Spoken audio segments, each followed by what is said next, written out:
তাহলে এখন আমরা করব ইলেকট্রিক্যাল সার্কিট 2 বইয়ের 6 নম্বর উদাহরণটি।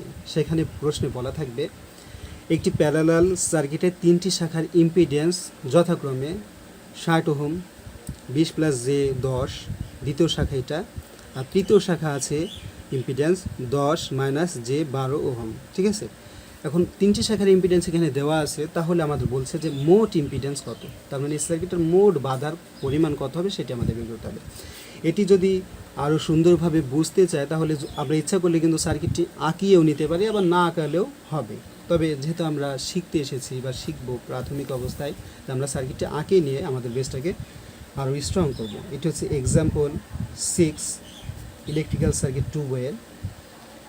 আর এখানে যেহেতু 3টি শাখা দেওয়া আছে, এই মান দেখে আসলে আমরা চিনব যে আসলে এটার সাথে আসলে ইন্ডাকটিভ রিঅ্যাকট্যান্স না ক্যাপাসিটিভ রিঅ্যাকট্যান্স কোনটি হবে সেটিও জেনে নেব। ঠিক আছে, দেখো প্রথম শাখা সেটিকে আমরা জেড অন ধরে নিলাম, প্রথম শাখার ইম্পিডেন্স। ঠিক আছে, সেটি অনলি 60 ওহম দেওয়া আছে। ঠিক আছে, এই যে 60 ওহম কমা তারপর।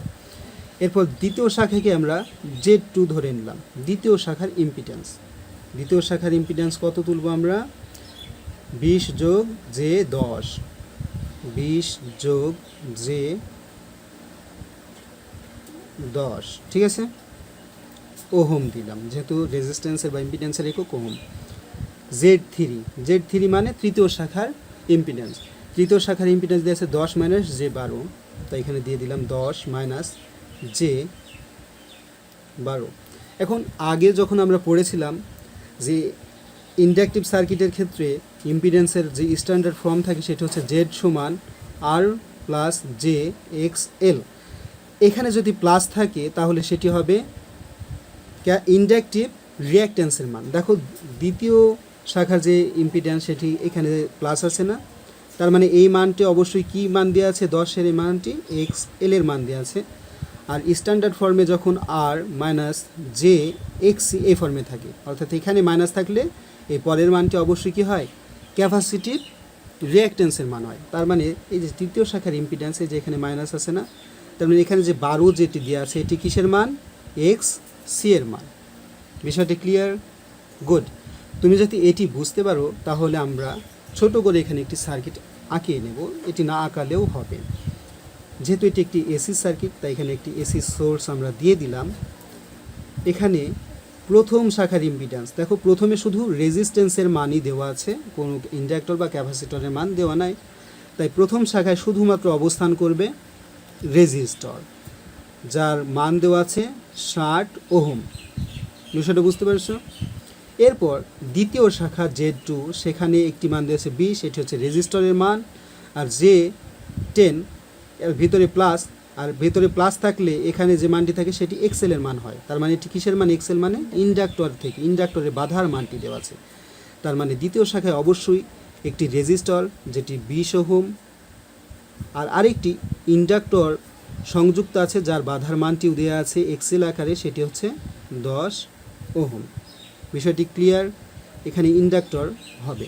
ঠিক আছে, এরপর তৃতীয় আরেকটি এক শাখা আছে জেড 3, সেখানে আমরা দেখতে পাচ্ছি এখানে একটি মান দেওয়া আছে যেটা হচ্ছে আর এর মান। তা আমরা এখানে আর একটি দিয়ে নিলাম, সেটি হচ্ছে 10 ওহম। আর এখানে মাইনাস জে 12, এখানে মাইনাস থাকলে পরের মানটি অবশ্যই কী হয়? এক্সির মান হয়। তাই এক্সি কিসের মান হয়? ক্যাপাসিটরের বাধার মান, তাই না? তাই এখানে আমরা একটি কী দিয়ে দেব? ক্যাপাসিটর দিয়ে দেব। তারপরে এই মানটি আমরা দিয়ে দেব 12 ওহম। তাহলে এই তথ্যের আলোকে এই সার্কিটটা আমরা বোঝার সুবিধার্থে আঁকিয়ে নিলাম, এটি আসলে আঁকানোর দরকার ছিল না। ঠিক আছে, এখন আমাদের প্রশ্নে বলছে যে এই সার্কিটের মোট ইম্পিডেন্স কত হবে। এটি অত্যন্ত সহজ, এই ধরনের অঙ্ক আমরা পূর্বেও করেছি। তাই আমরা মোট ইম্পিডেন্সকে জেড টি দ্বারা ডিনোট করলাম। টি এ টোটাল আর জেড এ ইম্পিডেন্স, তার মানে টোটাল ইম্পিডেন্স, মোট ইম্পিডেন্স। ঠিক আছে, সমান মোট ইম্পিডেন্স আমরা যদি বের করতে চাই তাহলে দেখো এই অংশে এটা হচ্ছে আসলে জেড অন, এইটা হচ্ছে আসলে কি? জেড 2, এটা হচ্ছে জেড 3।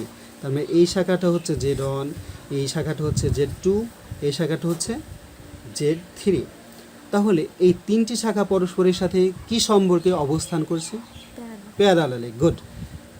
এই উভয় শাখা, এখন এই শাখার ভিতরে কয়টা ডিভাইস আছে এইটা মেন বিষয় না, আসলে এই শাখার ভিতরে সমস্ত অংশটাই আসলে পরস্পরের সাপেক্ষে, এই অংশের সাপেক্ষে এই অংশ, আবার এই অংশ পরস্পর প্যারালালে অবস্থান করছে, কিন্তু এই রেজিস্টরটা এই রেজিস্টরের সাথে আবার সিরিজে অবস্থান করছে, ঠিক আছে। এই রেজিস্টরটা ইন্ডাক্টরের সাথে সিরিজে, আবার এই রেজিস্টরটা এই ক্যাপাসিটরের সাপেক্ষে সিরিজে, কিন্তু এই উভয় অংশটা এই অংশের সাথে আর এই অংশের সাথে প্যারালালে অবস্থান করছে, ঠিক আছে। আচ্ছা, তাহলে আমরা মোট ইম্পিডেন্স বের করতে হলে যেটি করব, যে এই তিনটি অংশই আসলে প্যারালাল অবস্থান করছে, তাই আমরা যেটি জানি যে Z1 parallel Z2 parallel Z3, বিষয়টা বুঝতে পারছো? এখন আমরা যদি মানগুলোকে ইনপুট করি, এখন Z1 সমান আমরা দেখতে পাচ্ছি যে এখানে শুধু 60 ওহম দেওয়া আছে, তাই না? 60, তো 60 আমরা দিলাম। এখন তুমি যদি মনে করো যে এর সাথে আমরা কিছু একটা তুলব, যে প্লাস যে, এখানে তো ক্যাপাসিটরও নাই, ইন্ডাক্টরও যুক্ত নাই, তাই না? তুমি ইচ্ছা করলে সেই মানটা কিছু নাই মানে 0 এভাবে ডিনোট করতে পারো, জাস্ট বোঝানোর সুবিধার্থে। আর তুমি যদি মনে করো যে এই অংশ দিব না, দিও না, কারণ এই 0-র সাথে যে গুণ করলে কী হয়ে যাবে? 0 হয়ে যাবে। আর এখানে ভিতরে প্লাস আছে, এটার উপরে কোনো প্রভাব পড়বে না, এখানে গুণ থাকলে এটার উপরে প্রভাব পড়তো, ঠিক আছে। জাস্ট এটা বোঝালাম, যেখানে কিছু নাই তুমি ইচ্ছা করলে 0 দিয়ে দিতে পারবো। অনেক বইতে দেখা যায় এখানে এই ফরম্যাটটা ব্যবহার করে, তখন তারা আসলে বলে যে 0 কেন দিল, কারণ এখানে কিছু নাই, 0 দিলেও তো ভয় নাই, ঠিক আছে। তো এই অংশটা তুলে, যেহেতু পুরাটা একটা অংশ আর এখানে অনেকটা টার্ম আসলো, তাই একটিকে ব্র্যাকেটের ভিতরে দিয়ে দিলাম, ঠিক আছে। দিয়ে এই যে প্যারালাল চিহ্ন আমরা দিলাম। এরপর Z2-র যে মান সেটি হচ্ছে 20 প্লাস Z10, তাই না? তাহলে এই যে 20 প্লাস Z10 দিয়ে দিলাম, ব্র্যাকেট ক্লোজ করে দিলাম একটি অংশ বোঝানোর জন্য, যেহেতু Z2-র মান উভয় পুরাটা, তাই না? এরপর প্যারালাল চিহ্ন দিলাম, দেওয়ার পর Z3-র মান যেটি হচ্ছে 10 মাইনাস Z12, এখন এটি আমরা তুলে দিলাম 10 মাইনাস Z12। এখন এটিকে খুব সহজেই আমরা কিসের মাধ্যমে করতে পারি অঙ্কটা? ক্যালকুলেটরের মাধ্যমে।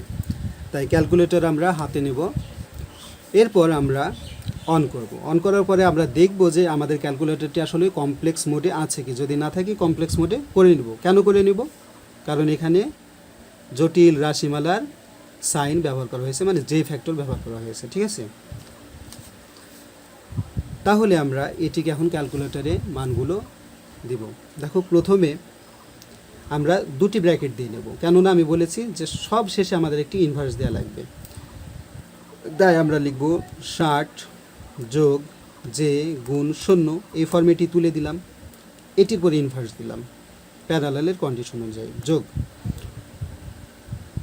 20 প্লাস জে অথবা ক্যালকুলেটরে আই গুণ 10 ব্র্যাকেট ক্লোজ ইনভার্স, যোগ 10 মাইনাস জে ক্যালকুলেটরে আই গুণ 12 ব্র্যাকেট ক্লোজ করে ইনভার্স দিলাম। কিন্তু সামগ্রিকভাবে আমি কিন্তু এখন ইনভার্স দিইনি, তাই ব্র্যাকেটটি ক্লোজ করলাম, প্রথমে দুইটা দিয়ে এসেছিলাম, ব্র্যাকেট দিয়ে ইনভার্স দিলাম। এখন যদি সমান চাপি তাহলে কি আসে দেখো, সমান চাপলে একটি মান দিচ্ছে যেটি অবশ্যই রেক্টেঙ্গুলার ফর্ম, এটা বাই আকারে দিচ্ছে, তা এখানে মারলে আমাদের সেটি দেখাবে না। এখন এখানে আসলো যে মোট ইম্পিডেন্সের মান রেক্টেঙ্গুলার ফর্মে, সেটি হচ্ছে 9.40, আর এখানে আসছে মাইনাস 2.80, আর এখানে কি হবে? J factor ohm. এই মানটি যেটি আমরা পেলাম মোট ইম্পিডেন্স, সেই মানটি আসলো আর কী ফর্মে? রেক্টেঙ্গুলার ফর্মে, তাই না? আমরা এখানেও অ্যান্সার লিখে দিতে পারি, কেননা প্রদত্ত প্রশ্নে আমাদের যে ইম্পিডেন্সের মানগুলো দেওয়া ছিল সেই মানগুলো আসলে রেক্টেঙ্গুলার ফর্মে ছিল। কিন্তু তুমি যদি মনে করো যে এই মানটি আমি পোলার ফর্মে নিব, তাও নিতে পারো, জাস্ট ক্যালকুলেটরে মাধ্যমে আমরা এটি করতে পারি। ক্যালকুলেটরে এই মান অবস্থায় আমরা কি করব? শিফট 2, এখন বলছে যে 3 নম্বরে পোলার মান, তাই আমরা 3 সিলেক্ট করে সমানে প্রেস করব, তাহলে আমাদের কি এই যে মানটি দিয়ে দিল, সেটি হবে 9.81, কোণ হবে -16.36 ডিগ্রি ওহম। এটাই হচ্ছে অ্যান্সার।